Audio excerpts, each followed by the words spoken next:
Express news Bharat देख रहे हैं आप। और आज ख़ास दिन में हम ख़ास प्रोग्राम लेकर आए हैं। आप देखते हैं रोज़ हम ऐसे मुद्दे उठाते हैं जो आम आदमी से जुड़े होते हैं, जो आम आदमी को झकझोर करते हैं। लेकिन आज हमारा जो मुद्दा है वो सबसे अहम मुद्दा इसलिए है कि मानव अधिकारों की बात सब करते हैं, लेकिन जब मानव अधिकारों को ज़मीनी कसौटी पर कसा जाता है तो फिर सभी देश, मैं भारत की बात नहीं कर रहा हूँ, देश और दुनिया में मानव अधिकारों का उल्लंघन होना कोई आम बात है। लोग दुहाई तो देते हैं, यूएनओ ने कानून बनाया, इतने दिन कानून बने हो गए, भारत में भी 1993 में ये लागू हो गया था। लेकिन आप समझिए कि 27 साल बाद भी हम मानव अधिकार के जो सूचकांक हैं उसमें कितने नीचे हैं। आखिर क्या वजह है? सरकारें भी कह रही हैं और सब लोग दुहाई भी देते हैं। इतनी सारी ऑर्गेनाइजेशन काम कर रही हैं, इतने सारे संगठन हैं जो ज़मीन पर काम कर रहे हैं, और सरकारी संगठन भी हैं, स्वायत्त संस्थाएं भी हैं। लेकिन उसके बाद भी मानव अधिकारों का जो रिकॉर्ड है भारत सहित पूरी दुनिया में इतना ख़राब क्यों है? इसी मुद्दे पर बहुत मेरे साथ शानदार पैनल मौजूद है। मेरे साथ मौजूद हैं डॉक्टर राजेश कुमार हैं, जो इंटरनेशनल ह्यूमन राइट ऑर्गेनाइजेशन चलाते हैं, बहुत बड़ा संगठन है उनका, इंटरनेशनल लेवल पे चलता है। राजेश जी, आपका बहुत बहुत स्वागत है एक्सप्रेस न्यूज़ भारत पर। Thank you. मेरे साथ राजेश कुमार शारदा जी हैं, बहुत सीनियर अधिवक्ता हैं, कानून के जानकार हैं, अक्सर आप उनको देखते रहते हैं, बेबाकी से अब सभी मुद्दों पर वो अपनी राय रखते हैं, इसलिए मैंने उनका चुनाव किया है। राजेश जी, आपका बहुत बहुत स्वागत है। धन्यवाद जी, बहुत बहुत। मेरे साथ शोएब खान हैं, सोशल एक्टिविस्ट हैं, एक्स कमांडो हैं राजस्थान से, वो भी ज़मीनी स्तर पर बहुत सारा काम करते हैं, दबे पीड़ित और कुचलों की आवाज़ हैं। शोएब खान, बहुत बहुत इस्तकबाल है आपका एक्सप्रेस न्यूज़ भारत पर। Thank you very much. जैसा कि मैंने इंट्रोडक्शन में भी कहा है कि आज की जो डिबेट है वो हम लोग सिर्फ इस बात पर करेंगे कि किसी तरीके से जो मानव अधिकारों का जो हमारा ट्रैक रिकॉर्ड है वो ठीक हो जाए।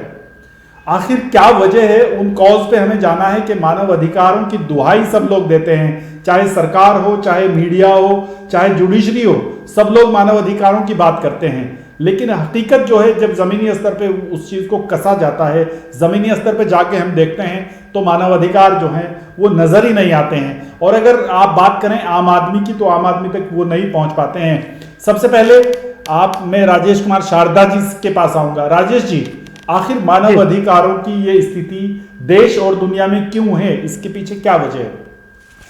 ये सबसे पहले तो मैं ये कहना चाहता हूँ कि जो ये मानव अधिकार हैं, बेसिकली बोला तो मानव अधिकार गया है, लेकिन ये अधिकार किसी ने दिए नहीं हैं, ये हमारे अंदर पहले से ही मौजूद हैं।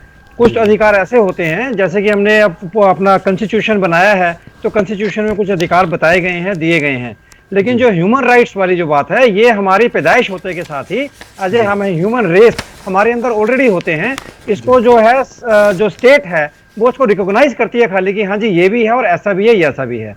तो लिहाजा एक जो प्रैक्टिकली यहाँ पर आने में जो समस्या आती है, क्योंकि अधिकार पहले से ही हैं, तो सबसे पहले उन अधिकारों को पहचानना, फिर उसको मान लेना, और उसको मान लेने के बाद में उसको जो है देखना कि स्थापित ढंग से जैसे होने चाहिए वैसे हैं कि नहीं है।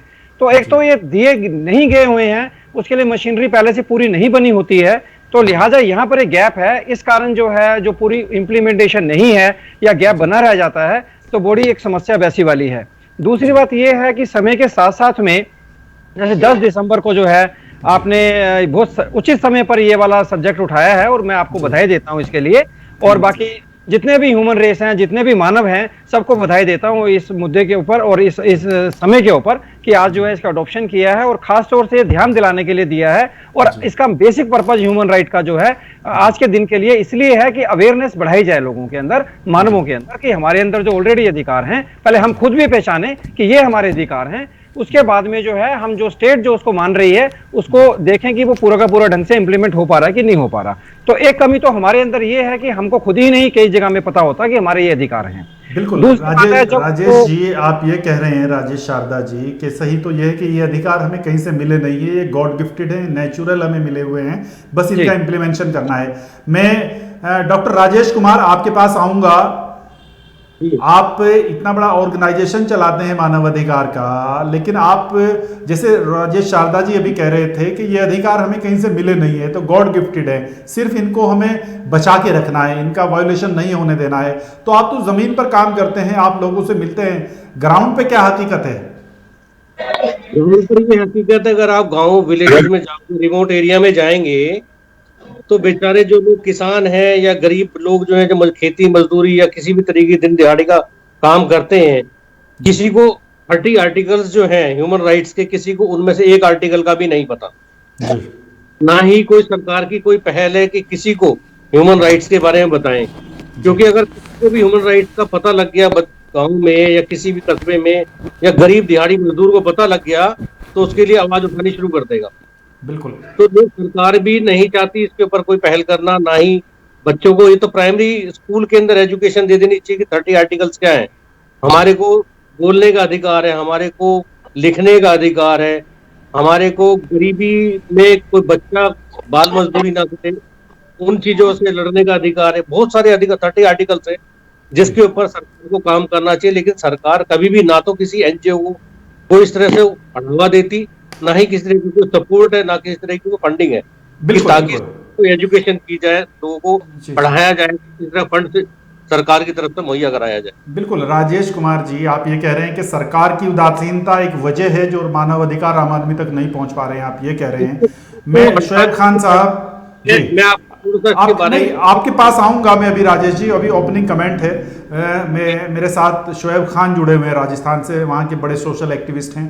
शोएब साहब, मेरे दोनों गेस्ट ये कह रहे हैं, शोएब साहब मुझे सुन पा रहे हैं? जी हाँ जी। मेरे, आप भी वहां पर जमीन पे काम करते हैं, दबे कुचले लोगों की आवाज हैं आप, तो आपको क्या लगता है कि मानव अधिकार जो, जैसे अभी राजेश शारदा जी भी कह रहे थे कि वो हमें कुदरती मिले हुए हैं, वो किसी के उपकार में नहीं मिले हैं, और वो हर मानव का प्राइमरी फंडामेंटल राइट भी है, लेकिन आप जमीन पर काम करते हैं, तो क्या क्या समझते हैं कि अभी तक जो मानव अधिकारों की ये दयनीय स्थिति है, इसके पीछे वजह क्या है? बिस्मिल्लाहिर्रहमानिर्रहीम। शुरू ईश्वर का नाम लेके जो बड़ा मेहरबान और निहायत ही रहम करने वाला। भारत का संविधान हर भारतीय को अपनी आवाज उठाने का हक देता है जी, मगर काफी अरसे से जिस तरीके से हमारे हिंदुस्तान में बलात्कार हो रहे हैं, उनको इंसाफ नहीं मिल रहा है, मॉब लिंचिंग्स हो रही है, उनको इंसाफ नहीं मिल रहा है, जी, तो ये साफ दिखाई दे रहा है कि हमारे हिंदुस्तान में मानव अधिकार का बहुत ज्यादा हनन हो रहा है। जबकि हुकूमत को ये चाहिए जी, कि वो जितने भी जुल्म हो रहे हैं किसी पे भी, हमारे हिंदुस्तानी पे हो या बाहरी यहाँ आते हैं हमारे यहाँ, तो उनके ऊपर हो, तो उनका हक दिया जाए। जी, बहुत बड़ा अफसोस की बात कि संविधान में हमारे पास ये हक होते हुए भी हमारी हुकूमत जी, हमारे लोगों को, भारतीयों को इंसाफ नहीं दे रही है। जी।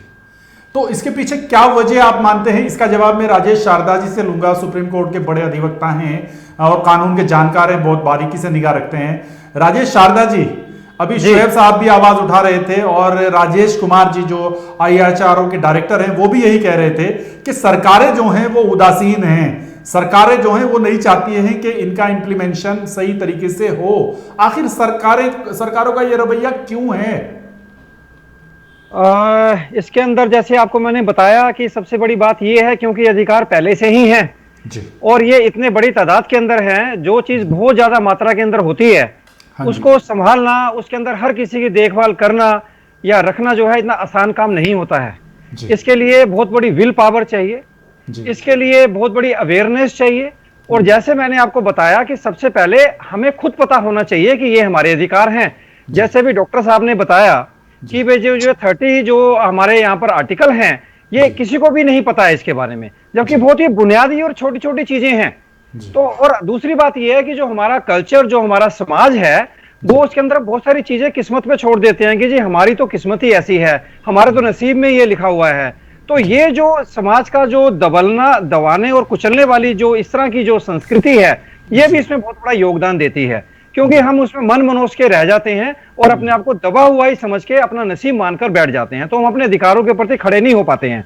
जैसे कि आपको मैं एक एग्जांपल बताऊं, बिना किसी पॉलिटिकल मैं इंडिकेशन देते हुए ये बताना चाहता हूं कि जैसे दिल्ली का एक एग्जांपल है, सुप्रीम कोर्ट ने अभी ये केस के अंदर जो है PL डली थी एक जो है, उसमें ये बताया जो है जो रंजन गोगोई साहब चीफ जस्टिस ऑफ इंडिया थे उस दौरान के अंदर, तो ये जुलाई 2019 की बात है ये, तो उसके अंदर ये वाली देखी गई कि ये जो national human right commission act है हमारा जो है NHRC एक्ट जिसको कहते हैं, उसमें सेक्शन 30 और 31 के अंदर स्पेशल कोर्ट बनाने का प्रोविजन है कि जहां पर भी ह्यूमन राइट का खनन हुआ है उसके लिए स्पेशल कोर्ट के अंदर केसेस चलेंगे और उसके अंदर स्पेशल जो जजेस होंगे और स्पेशली पब्लिक प्रोसिक्यूटर होंगे। लेकिन ये 2019 तक हमारा जो है ये जो एक्ट है, उससे पहले भी अगर आप देखेंगे जो ह्यूमन राइट जो हमने ये लिया है 1948 के अंदर ये आया, और उसके बाद में जो है ये एक्ट भी हमारा हमने बहुत देर में अडॉप्ट किया, और उसके बाद में अब 2020 में हम चल रहे हैं।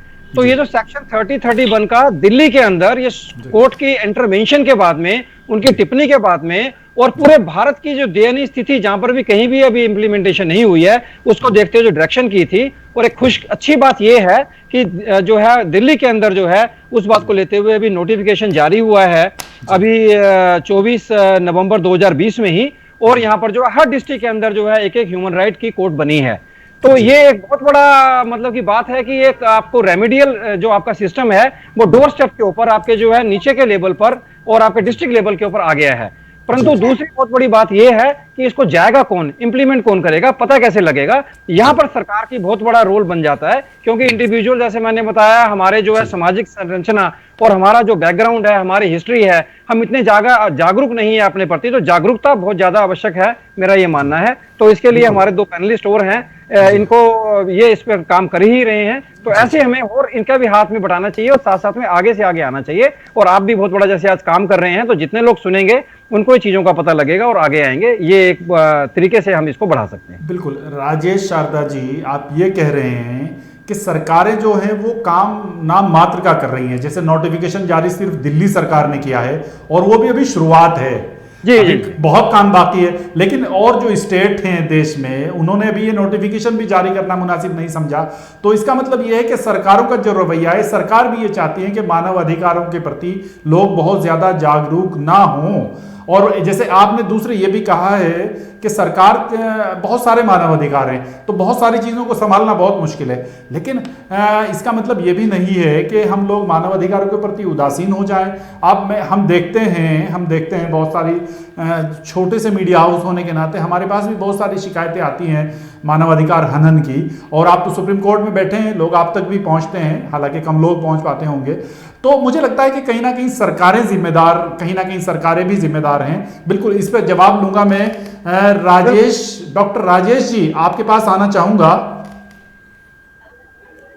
डॉक्टर राजेश जी, जैसे राजेश शारदा जी ने भी बड़ा अच्छा मुद्दा उठाया, बड़ा इशू उठाया। वो कह रहे हैं कि सुप्रीम कोर्ट की डायरेक्ट गाइडलाइन है कि जहां पर मानव अधिकार हनन हो रहे हैं उनके लिए स्पेशल कोर्ट का गठन किया जाए। लेकिन सिर्फ एक सरकार, वो भी दिल्ली सरकार, जो पूरी तरह से सरकार है भी नहीं, उस सरकार ने एक नोटिफिकेशन जारी किया है, बाकी कोई स्टेट उसको लेके बहुत ज्यादा गंभीर नजर नहीं आ रहा है। आखिर क्या वजह है? त्यागी जी, मैं इससे पहले कि वो राजेश जी बोले हैं, डॉक्टर साहब बोले, मैं इसमें थोड़ा सा बोलना चाहता हूं कि मैंने ये बोला है कि प्रोविजन ऑलरेडी एक्ट में है सेक्शन 3031 का, लेकिन इंप्लीमेंट नहीं हुआ था, वो सुप्रीम कोर्ट की जो है देखरेख में हुआ। दूसरी बात है, बाकी स्टेट में इस नोटिफिकेशन और उसके क्या स्टेटस है उसके बारे में मुझे जानकारी सीधी नहीं है अभी, लेकिन मेरे को यहाँ दिल्ली की जानकारी है। ये मैं खाली एक टिप्पणी करना चाह रहा हूँ। बाकी राजेश जी आप please. Ji doctor Rajesh ji, क्या वजह है सरकारें इतने उदासीन है? देखिए, पहले तो मैं आपको एक इसकी हिस्ट्री बता दूं, ये मानव अधिकार क्यों शुरू हुए थे। सेकेंड वर्ल्ड वॉर जब हुआ था तो उसके बाद बहुत सारे देशों के अंदर राजा लोग जो है राजा वाला सिस्टम था, किंग वाला, emperor, slavery system, black and white का सिस्टम था। बहुत सारे देशों, जब सेकेंड वर्ल्ड वॉर के अंदर बहुत बुरी हालत हुई सब देशों की, तो यूनाइटेड नेशंस 1948 में इसको जो है मानव अधिकार का, इंटरनेशनल ह्यूमन राइट का गठन किया जी।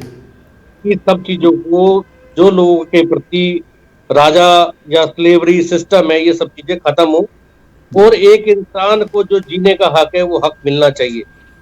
उसके बाद इसका कानून बना 1952 में, वो पारित हुआ जिसमें 30 आर्टिकल्स वगैरह सब रखा गया। तो बहुत सारे देशों ने इसके ऊपर इसका एक्ट बना हुआ है, लेकिन लागू हमारे देश में ही नहीं, बहुत सारे देशों में जहां पर आज तक इसका इम्प्लीमेंटेशन प्रॉपर नहीं है। राजेश जी, डॉक्टर राजेश जी, भारत में ये एक्ट लागू हो चुका है 1993 में, लेकिन मैं ये जानना, मैं ये कह रहा लागू नहीं हुआ, मैं कह रहा हूँ उसको इम्प्लीमेंटेशन कभी नहीं हुआ आज तक। जी, कमेटी बनाई। बिल्कुल, मेरा डिबेट का जो इशू है वो यही है कि मानव अधिकार कितने ख्वाब कितनी हकीकत, यही कह रहा हूं मैं कि इसको हकीकत में क्यों नहीं हम ला पा रहे हैं। मानव अधिकारों की राह में रोड़ा कौन है जो मानव अधिकारों को जमीन पर आने से रोकता है, ये मेरा सवाल है। देखिए, पॉलिटिकल सिस्टम खुद नहीं चाहता कि मानव अधिकारों का कोई ज्यादा इसको उठाया जाए या बढ़ जाए, क्योंकि इसके अंदर सभी को नुकसान है। अगर सब लोगों को ये सब चीजें पता लग गई, हर एक इंसान को, तो आज तो प्रोटेस्ट हो रहा है किसानों का जी, ठीक है, आज किसान प्रोटेस्ट कर रहे हैं, उनकी आवाज कौन सी उठी हुई है? आज तक मीडिया इतना क्वेश्चंस उठाती है, मीडिया सवाल, आज की डेट में देखो मीडिया को बोलने का अधिकार नहीं है। मैं आपको बताऊं, सच्चाई तो ये है, मीडिया को भी आज डेट में बोलने का अधिकार नहीं है। आम आदमी, गरीब आदमी को तो अधिकार कहां से मिलेगा? नहीं, आज की डेट हमारे देश की मीडिया को ही बोलने का अधिकार नहीं है। और हमारे देश में ही नहीं, जहां तानाशाही है वहां कहीं भी मीडिया किसी को बोलने का अधिकार नहीं होता। नहीं, इसका मतलब है कि हमारे देश में तानाशाही है? नहीं, हम लोग लोकतांत्रिक व्यवस्था में रह रहे हैं। बाकी आपकी अपनी राय है, आप रख सकते हैं। लेकिन डॉक्टर राजेश जी, मेरी राय तो ये है, देखो जी, अगर देश में सत्ता चाहे तो इसको स्टेट लेवल पर, डिस्ट्रिक्ट लेवल पर इसकी कोर्ट बनाकर जितने भी ह्यूमन राइट से रिलेटेड जितने भी मामले हैं, जितने भी आज की डेट में संस्थाएं, एनजीओ काम कर रही है, उनको बढ़ावा देकर इन सब चीजों का सोल्यूशन निकाला जा सकता है। इसका स्ट्रेटेजी प्लान करना पड़ेगा। हमारी प्लानिंग डिवीजन जो है, हमारा सुप्रीम कोर्ट है, उसको कुछ ऐसी चीजें, गाइडलाइंस जारी करनी पड़ेगी ताकि हर जगह वो इम्प्लीमेंटेशन हो सके उन चीजों को। नहीं, राजेश शारदा जी बता तो रहे हैं कि सुप्रीम कोर्ट ने डायरेक्शन दी है कि जहां जहां मानव अधिकारों का उल्लंघन हो रहा है वहां वहां कोर्ट इस्टेब्लिश की जाएं। अभी कुछ दिन पहले भी एक नया उसमें रिमाइंडर आया है, लेकिन वो चीजें होना 93 के बाद आज हो गया 2020, 27 साल हो गए। तो जाके एक ये सुप्रीम कोर्ट का आया है, मतलब ऑर्डर सुप्रीम कोर्ट ने किया है। अब वो कब तक इम्प्लीमेंट होगा वो तो कम नहीं कह सकते कब तक होगा। चलिए, बिल्कुल आप सही कह रहे हैं कि सिस्टम में खराबी है और इसके पीछे राजनीतिक व्यवस्था भी कहीं ना कहीं जिम्मेदार है इसके लिए।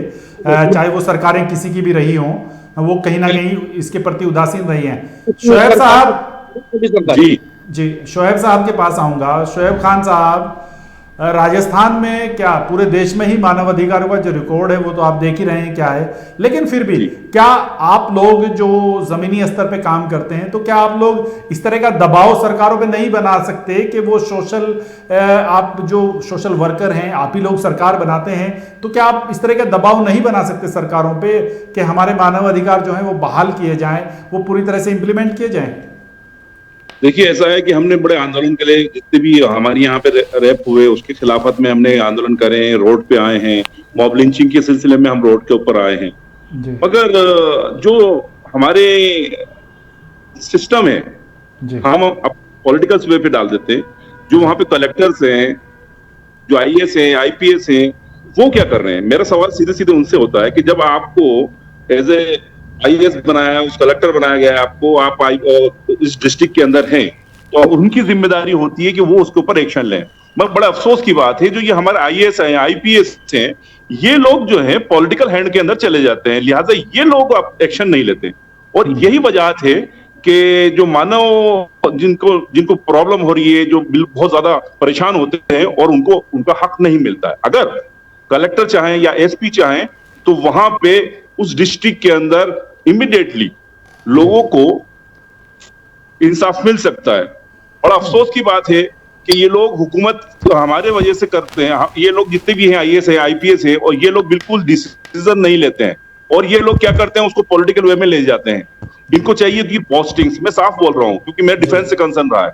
हमारे हाथ में कोई चीज आती थी तो हम उसको करते थे, हमारा बॉस ऑर्डर करता था, हम करते थे।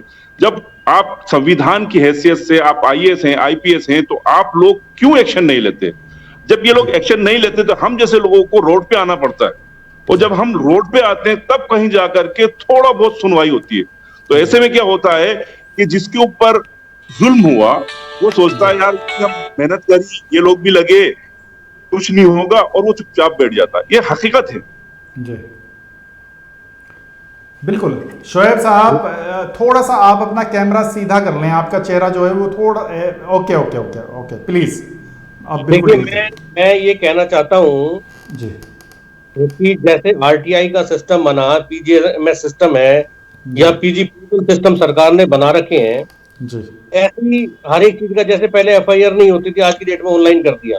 जी क्यों ह्यूमन राइट्स के लिए ऐसा एक सिस्टम बनाया जाए कि हर एक आदमी को एक उस वेबसाइट के ऊपर उसके सारे अधिकार पता हो, हम्म, और उसको कैसे फॉलो अप करना, कैसे कंप्लेंट डालनी है ऑनलाइन, उसका जी क्या फॉलो अप एक्शन है, वो एक जी सिस्टम क्यों नहीं सरकार बना देती। जी। नहीं राजेश जी, ये तो चलो ठीक है, ये बातें बिल्कुल ठीक हैं, लेकिन शोएब जिस तरफ इशारा कर रहे थे, शोएब कह रहे थे कि ब्यूरोक्रेट्स जो हैं वो कुछ करना नहीं चाहते हैं, वो सिर्फ पॉलिटिकल हैंडलिंग करते हैं। जो उनके बॉस कहते हैं, जो उनके बॉस कहते हैं नहीं तो कर सकते हैं, वो चाहे जी तो इस सिस्टम को बनवा सकते हैं। जी। नहीं, मेरा सवाल यह है कि क्या आपको यह लगता है कि ये सिर्फ पॉलिटिकल दबाव रहता है अधिकारियों के ऊपर, इसलिए वो इन चीज़ों के प्रति बहुत ज़्यादा उदासीन रहते हैं? मैं तो ये नहीं कह रहा कि पॉलिटिकल दबाव रहता, लेकिन मैं ये कहता हूं कोई सिस्टम नहीं बना हुआ। सिस्टम बना हो तो हर एक आदमी उसके लिए फाइट कर सकता है। सिस्टम होना जरूरी है कि आज मैंने एक कंप्लेंट डाली अपनी ह्यूमन राइट की, जी उसके पर 7 दिन के बाद क्या एक्शन हुआ, और उसको फ्री, वहां जी पर लीगल सपोर्ट होनी चाहिए, फ्री ऑफ कॉस्ट हर एक इंसान को। सरकार को उसको फ्री ऑफ कॉस्ट उसकी सुविधा मुहैया करानी चाहिए, लीगल एड की जो है, ताकि उसको कोई भी केस लड़ना हो तो फ्री ऑफ कॉस्ट उसको मिलना चाहिए। क्योंकि जी ये सारे हमारे जो है 30 आर्टिकल ये ह्यूमन राइट्स के फेवर में, उसके लिए सरकार की जिम्मेवारी बनती है कि सरकारी की कोई भी वकील किसी भी जी तरीके से उसको जो है फ्री ऑफ कॉस्ट मुहैया कराया जाए। जी। राजेश जी, डॉक्टर राजेश जी, मैं अभी आपसे ही सवाल कर रहा हूँ। अभी जी। 30 अधिकार आप बता रहे हैं, 30 अधिकार हैं जो मेंशन है उसमें लिस्ट में, लेकिन कोई कोई कोई 5 या 6 या 8-10, क्योंकि देश में बहुत सारे दर्शक आपको देख रहे हैं, कोई ऐसे 5 बड़े अधिकार बताइए उसमें जो मेंशन हुए हों, जिससे आम आदमी तक आपकी बात पहुंचे। देखिए, मैं तो अभी पेंडेमिक से आपको बता दूं, जी जो पेंडेमिक दौर गुजरा है, जी इसमें हर एक हॉस्पिटल के अंदर लोगों ने 10-10 लाख, 5-5 लाख रुपए दिया जी एक आदमी को एडमिट करने का। जी सरकार की जिम्मेवारी बनती है ह्यूमन राइट आर्टिकल के हिसाब से, जी ये सरकार की जिम्मेवारी बनती है उसको स्वच्छ ऑक्सीजन जी जी किसी भी हॉस्पिटल में जाकर अपने जी फ्रीडम के हिसाब से कि मैं इस भारत का नागरिक हूं, मुझे जो है सस्ते दाम पर मुझे मेरा इलाज मिले। जी ये जितने भी चीजें आम आदमी मांगता है, खाना हो, राशन हो, स्वच्छ पानी हो, स्वच्छ एयर हो, सब ये सारी चीजें मानव अधिकार में ही आती है। जी। और जिस तरफ आप इशारा कर रहे थे, बोलने की आज़ादी, काम करने की आज़ादी, कहीं तो आने लेकिन जाने हम की, जी क्या जाते, कहीं जी भी अगर एक आदमी जाता है, उसको सरकार को चाहिए उसका राशन का इंतजाम करना, वो भी जी उसकी खुद की आजादी है। इंसान को जो है जी जी जी खाना मुहैया कराना, दवाई मुहैया कराना, जी इंसान को बोलने का हक मिलना, साफ पानी मिलना, हम्म, स्वच्छ वातावरण मिलना, वो सभी तरीके के जितने भी आदमी को डेली जरूरत की चीजें हैं, तो सरकार का फर्ज बनता है, क्योंकि सरकार उसका टैक्स ले रही है, हर चीज पर टैक्स लेती है। जी आप अगर आप अगर रोड टैक्स दे रहे हैं तो सरकार के पास रोड को मेंटेनेंस कराने के लिए टैक्स जा रहा है। आज तक कोई सड़क जो है टाइमली कभी बनती नहीं है। जब वो एक्सीडेंट हो जाएगा, गड्ढे में इंसान में गिर जाएगा, मर जाएगा, उसके बाद रोड पर बनाने का एक्शन लिया जाता है। आप बिजली का टैक्स देते हैं, आप ये देखिए कि कितने स्ट्रीट लाइट पोल जो है अंधेरे में पड़े रहते हैं, क्या उन टैक्स के पैसे से जो होता है मेंटेनेंस के लिए जाता है। पानी का टैक्स है, सीवर चार्जेस का टैक्स है, हर एक गली कॉलोनियों के अंदर सीवर, बरसातों में देखो कितना बुरा हाल होता है, फ्लड हो जाता है पूरी रोड के ऊपर, जी टैक्स नहीं दे रहे उसको। जी जी। तो चलिए ये जी, मैं अब हमारे जी सब राइट्स है, जी चाहे वो जी मेडिकल फैसिलिटी हो, एजुकेशन हो, कुछ भी हो। जी जी। डॉक्टर राजेश जी, मैं इसका जवाब लूँगा सीधे राजेश कुमार शारदा जी से। शारदा जी, जी आप कानून के जानकार होने के साथ साथ आप समाज को भी बहुत करीब से देखते हैं, तो जिस तरफ इशारा कर रहे थे डॉक्टर राजेश, हाँ, वो एक ऑर्गेनाइजेशन चलाते हैं, उनका तजुर्बा हमसे ज़्यादा है, तो आपको क्या लगता है कि इसमें ब्यूरोक्रेट्स जो हैं वो नहीं चाहते हैं कि मानव अधिकारों पे जो ज़्यादा काम हो, जिससे लोग अपने अधिकार मांगे? आपको क्या लगता है क्यों ऐसा हो रहा है?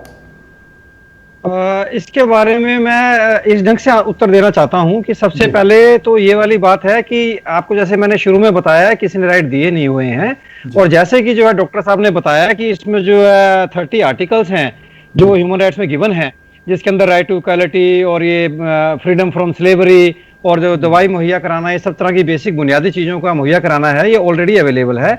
लेकिन बात क्या है कि जो स्टेट सरकार या ऐसी जो है ब्यूरोक्रेट्स वगैरह जो भी क्रिएशन है, ये स्टेट की क्रिएशन है।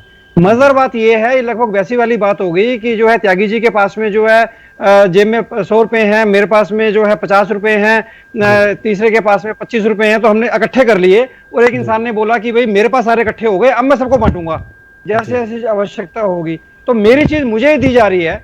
लेकिन उसके लिए बीच में एक स्टेट और ये सारी ब्यूरोक्रेसी सब चीजें आ गई हैं कि इनके थ्रू बंटनी है वो वाली।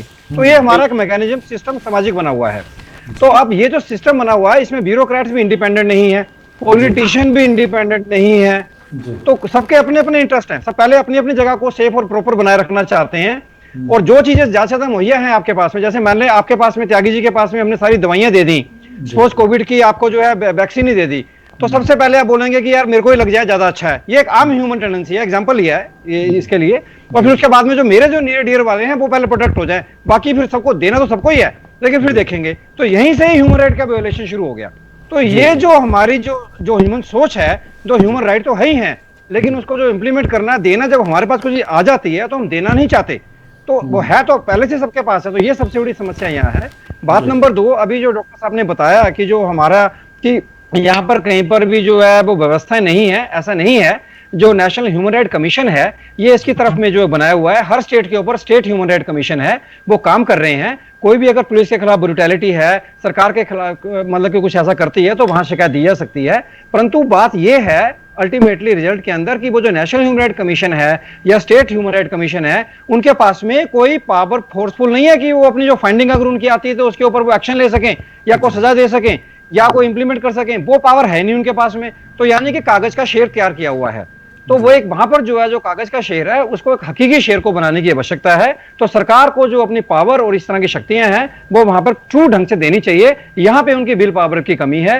ब्यूरोक्रेट्स भी यहीं पर ही आ जाते हैं, शामिल हो जाते हैं। जो जो उनके पास अख्तियार है, उनको सच्चे मन से अगर काम करेंगे तो बहुत सारी चीजें होंगी। तो डॉक्टर साहब की बात में जो है ये नहीं कह सकते हैं कि उसमें कोई तथ्य वाली बात नहीं है, तथ्य जरूर है। इसीलिए तो ऐसा हो रहा है कि जो है ऊपरी लेवल पर तो हर चीज बनी हुई है, हर तरीका का मैकेनिज्म है, सारे अरेंजमेंट है, हर किस्म का आंसर दिया हुआ है, लेकिन जमीनी हकीकत के अंदर कुछ भी नहीं है। तो ये ऊपर ऊपर एक आपको मैंने एग्जांपल बताया जो बिल्कुल लाइव एग्जांपल है, जो कि मैं खुद भी डे टू डे प्रैक्टिस के अंदर देखा है। मैं नेशनल ह्यूमन राइट कमीशन के अंदर जो है कुछ टाइम तक कंसल्टेंट भी रहा, उनके जो है कंप्लेंट्स आती है उसके लिए। तो उसमें होता क्या है कि अगर वो कुछ फंडिंग भी ले लेते हैं, अब जैसे कि मान लो एक तरह से एक कंप्लेंट आई थी जिसके अंदर की जो भट्टी वाले जो लोग हैं, एक स्टेट का आया, मैं स्टेट का अभी नाम नहीं लूंगा, तो स्टेट के अंदर उनकी कंप्लेंट आई कुछ लोगों की किसी एनजीओ के थ्रू कि भाई ऐसा है कि यहाँ पर जो है कुछ जो है ये जो मजदूर यहाँ पे काम करते हैं, उनको जो यहाँ पे भट्टी वाले लोग हैं यहीं पर बंधक बना के रख लेते हैं और उनके बीवी बच्चों को सबको यहीं रहना होता है, वो घर नहीं जा सकते हैं। और उनकी सारी जो कमाई है उसका वो हिसाब रखते हैं अपने कागजों के अंदर, और उस हिसाब को रख के जो है कहते हैं कि तुम जब जाओगे घर तब तुम्हें दे देंगे, और वो घर उनको जाने नहीं देते। और खाली जो है बहुत उनको मीगर जिस भी ढंग का होगा, जैसे दाल चावल चीनी वगैरह, वो बहुत जरूरतात की चीजें ताकि जिंदा रहें और डे टू डे अपना जो चल फिर सकें, उतनी ही मुहैया कराते हैं। तो कितनी ज्यादा दयनीय स्थिति है। और ये आज की जो है 10 साल पुरानी बात बता रहा हूं आपको, जो है डायरेक्टली जो मेरी सामने कंप्लेंट आई उसकी बात है। उस पर ह्यूमन राइट कमीशन ने डेफिनेटली काम किया, उनको बंधकों को छुड़वाया भी, लेकिन है कि वो खुद को एक्शन लेने जाते। टीम वहां पर गई थी, पुलिस को साथ ले गई, तो अल्टीमेटली पुलिस और बाकियों को लेना है। ह्यूमन राइट कमीशन के पास में इंडिपेंडेंट कोई डायरेक्ट कोई एक्शन लेना हो, कोई सजा दे सकते हो, कोई और चीजें कर सकते हो, ऐसा नहीं है। वो मैक्सिमम सिफारिश कर सकते हैं या इस पे काम कर सकते हैं या इन्वेस्टिगेट करके फंडिंग ला सकते हैं, ज्यादा फैक्ट गैदर कर सकते हैं, इससे ज्यादा कुछ नहीं है। तो मेरा ये कहना है कि यहाँ पे बदलाव की बहुत बड़ी आवश्यकता है। इन इंस्टीट्यूशन को जो सेटअप ऑलरेडी तैयार है, तो ये अगर इसी को प्रॉपर ढंग से पावर दे दी जाए और यही बढ़ाया जाए तो हमारी बहुत सारी चीजें जमीनी हकीकत पे इंप्लीमेंट हो सकती हैं। बिल्कुल राजेश जी, एक छोटी सी बात बताकर मैं फिर शोएब साहब के पास आऊँगा। हम लोग ज़मीनी स्तर पे जब बात करते हैं, अभी 4-5 दिन पहले मेरे पास एक मुद्दा आया, एक महिला को पुलिस ने अरेस्ट किया, अलीगढ़ का मामला है। अलीगढ़ से एक महिला को अरेस्ट किया जाता है और अभी तक पुलिस उसको चालान नहीं कर पाई है। जब हमने उसमें इंटरफेयर किया तब जाके, मतलब 4 से 5 दिन तक। तो ये आप इसे क्या कहेंगे, सिस्टम में कितनी खराबी आ चुकी है। लेकिन मर्ज जो बढ़ता जा रहा है, ये दवाई इसकी है नहीं, कुछ नज़र नहीं आ रहा है।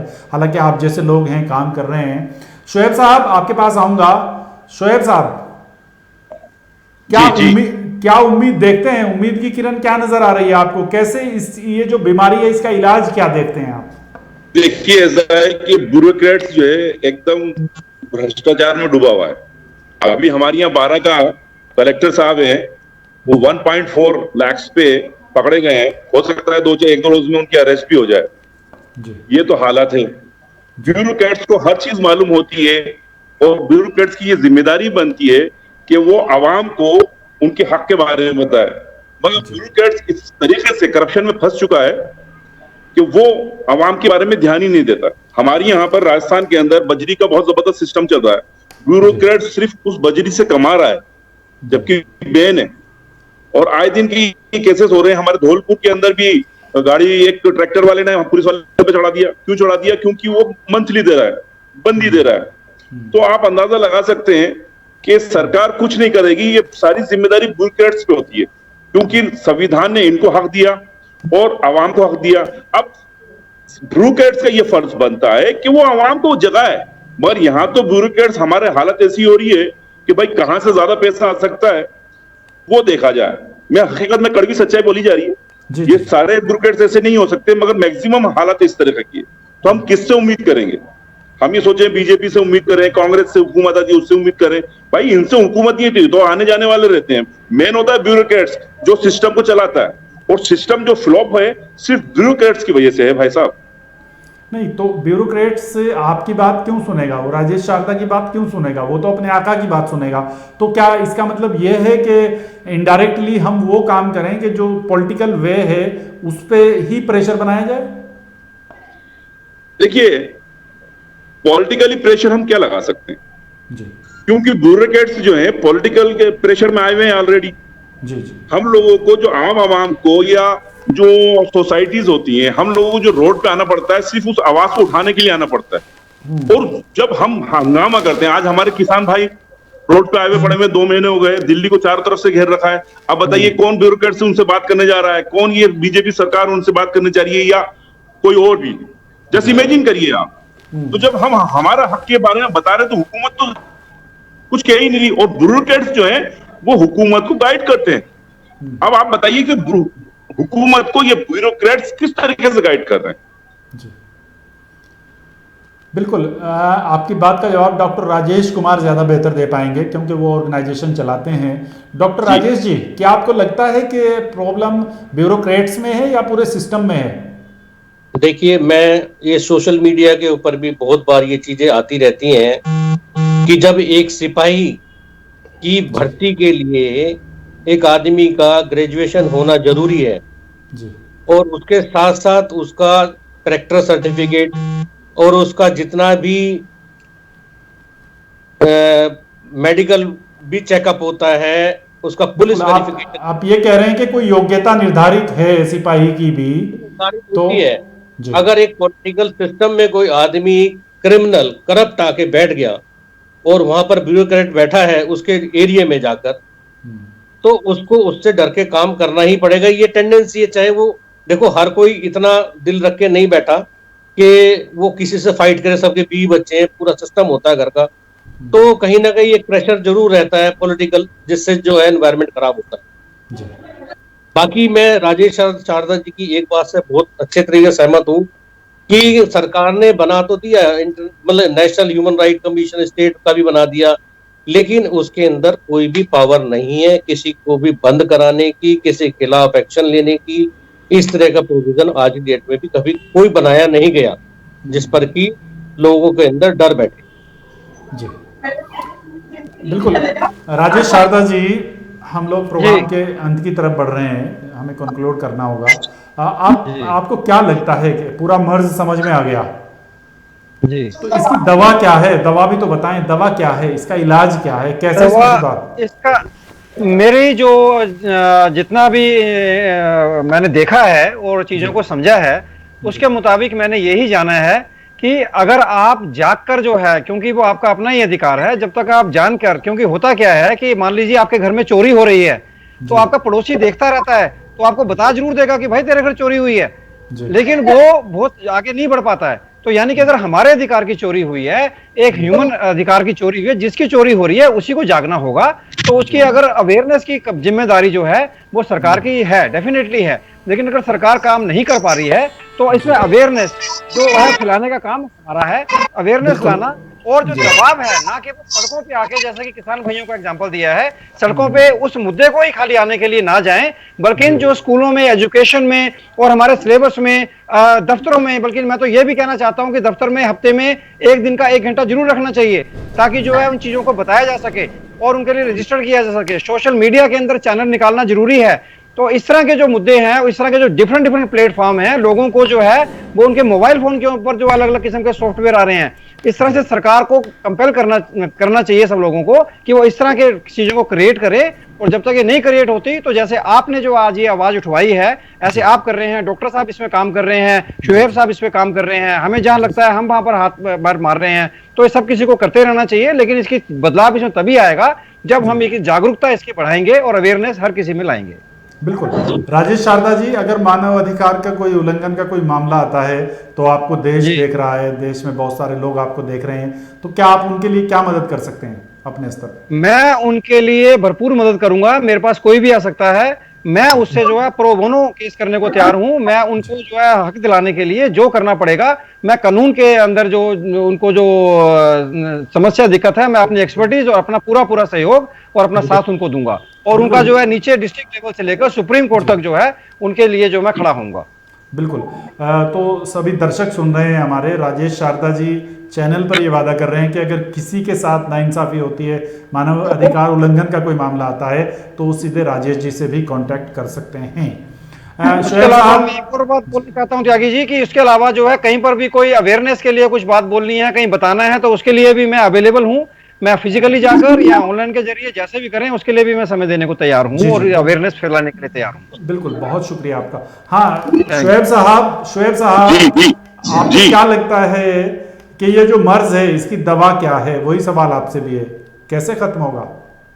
देखिए, इसकी दवा सिर्फ एक ही है कि हमारे ब्यूरोक्रेट्स जो हैं वो एक्टिव हो जाएं और अपनी जिम्मेदारी समझे। इंशाअल्लाह ताला ये सारी चीजें खत्म हो जाएंगी। आप अपने स्तर पे जी, ये तो गेंद दूसरे के पाले में हो गई। आप अपने स्तर पे क्या कर रहे हैं? हमारी तरफ से पूरी कोशिश कर रहे हैं। हमारे राजस्थान में कुछ भी होता है, हम जयपुर के अंदर जबरदस्त आंदोलन करते हैं, और जहां पे भी हम राजस्थान में जा सकते हैं हम कोशिश करते हैं पूरी। इवन तो मैं हरियाणा में भी गया, और जब जाते हैं हम कलेक्टर साहब से बात करते हैं और उनसे बात करके बताते हैं साहब ये हुआ, तो और उनको ज्ञापन देते हैं, तो वो ज्ञापन जो है सीधे डस्टबिन में जाता है और कुछ नहीं होता है। नहीं, उसका कोई इलाज ऐसा नहीं है। आप वो मीडिया को भेजिए, आप हमको भेजिए, हम अपने स्तर पे काम करेंगे जी। अब की बार जब आपका ज्ञापन डस्टबिन में जाए तो आप मेरा नंबर ले लीजिए। मीडिया में लगातार आता रहता है, आप मीडिया इसीलिए ही है, और आपका शुक्रिया अदा करते हैं कि हम जैसे लोगों को आप जो है यहाँ पे लेके आए, हमें बुलाया, इससे और आवाज जाती है आवाम के अंदर। हालात कितने भी खराब हों, लेकिन ऐसा भी नहीं कि डीएम आपका ज्ञापन डस्टबिन में डाल देगा, ये भी बड़ी मुश्किल बात है। आप जैसे आदमी का, मैं जितना आपको सुन रहा हूँ, मुझे नहीं लगता जी। आंदोलन करें जी, मैं आपको इसलिए बता रहा हूँ जी। इवन तो हम सीएम से भी मिले, राजस्थान सीएम से भी मिले, अच्छा ठीक है देखेंगे, कलेक्टर से आप मिलेंगे, ठीक है सर मैं आपकी बात जो है सीएम तक पहुंचा दूंगा। इसके बाद क्या एक्शन नहीं होता है जी। बिल्कुल, सिस्टम में खराबी है। आप यही कह रहे हैं कि सिस्टम को सुधारना पड़ेगा, आपका यही जवाब है। लेकिन फिर भी राजस्थान के जो दर्शक या देश के जो दर्शक आपसे कोई मदद चाहे इन मुद्दों पर, तो आप उनकी मदद करने के लिए तैयार हैं? हम है 24 आवर्स हम खड़े रहते हैं। चलिए, बिल्कुल बेस्ट, हमारी पूरी टीम है, हम बहुत कोशिश करते हैं सर। जी, बिल्कुल, आप करते रहिए। एक आप बदलाव जो आता है वो बिल्कुल एक आदमी करता है बदलाव। लाखों लोग तो तब आते हैं जब बदलाव हो चुका होता है। एक लोग बदलाव करते हैं। कारवां जब बनता है जब पहले लोग अकेले चलते हैं।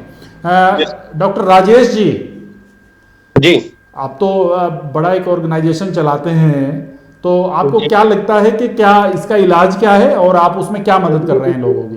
पहले तो हम अभी कोविड का सिस्टम आ गया, इसमें लगे रहे पेंडेमिक सिचुएशन में लोगों की हेल्प करने में। अदरवाइज हमने एक अपना ही बुक पब्लिश के लिए रखी हुई है, छोटी सी बुक है, मतलब फ्री ऑफ कॉस्ट हम सब लोगों को गाँव में डिस्ट्रीब्यूट करेंगे, छोटे छोटे गाँव में, कस्बों में, जिसमें 30 आर्टिकल लिखे होंगे क्या क्या लोगों के मूल अधिकार हैं, ताकि हर एक लोगों को समझ में आ जाए कि हमारे अधिकार क्या हैं। दूसरा, हमारे पास हर एक स्टेट के अंदर हमारी लीगल टीम है, जी तो कोई भी ऐसा ह्यूमन राइट का कोई मैटर आता है, मैं आपके चैनल के माध्यम से भी बोलता हूँ कि जी अगर किसी को ऐसी दिक्कत है, हमारी 20 स्टेट बोर्ड बिल्कुल एक्टिव है, जी जहां पर कोई भी किसी भी तरह की लीगल अगर किसी को सुविधा चाहिए तो हम उसको प्रोवाइड कर देंगे। बिल्कुल। देश और दुनिया के बहुत सारे दर्शक आपको देख रहे हैं, इसलिए डॉक्टर राजेश जी आपसे भी उम्मीद है कि आप और ज़्यादा काम करें और बदलाव लाने की कोशिश सिर्फ हमें अपने से करनी है। हमारी जिम्मेदारी अपनी है, हम करेंगे तो धीरे धीरे सब चीज़ें हो जाएंगी। शुएब साहब, आप डॉक्टर राजेश का नंबर ले सकते हैं प्रोग्राम के बाद में भी, या मैं प्रोवाइड करा दूंगा आपका। और सुप्रीम कोर्ट के हमारे बहुत आप समझिए कि शानदार आदमी हैं राजेश शारदा जी, आप उनसे भी बात कर सकते हैं। और जो भी मदद आपको चाहिए हो, एक कड़ी बननी है मिलजुल के, और बूंद बूंद से सागर बनेगा। आप सब लोग काम करेंगे तो ऐसा नहीं, वक्त बदलेगा। अभी हम लोगों को और ज़्यादा काम करने की ज़रूरत है। और मैं छोटा सा मीडिया होने के नाते मैं भी आपको कह रहा हूं कि इस तरह की कोई घटनाएं हो तो आप हमें बताइएगा, हम अपने स्तर से भी बहुत कोशिश करेंगे। आप सभी लोग आए, आपने इतने अच्छे से चीज़ों को समझाया और 10 दिसंबर की जो प्रासंगिकता है उस पर बात की, और ये औपचारिकता ना रहे इस पर भी बात की। आप सभी लोगों का बहुत शुक्रिया। मिलते हैं फिर किसी और प्रोग्राम में किसी और मुद्दे के साथ। बहुत शुक्रिया। Thank you. So nice, so nice of you. Thank you. Thank you.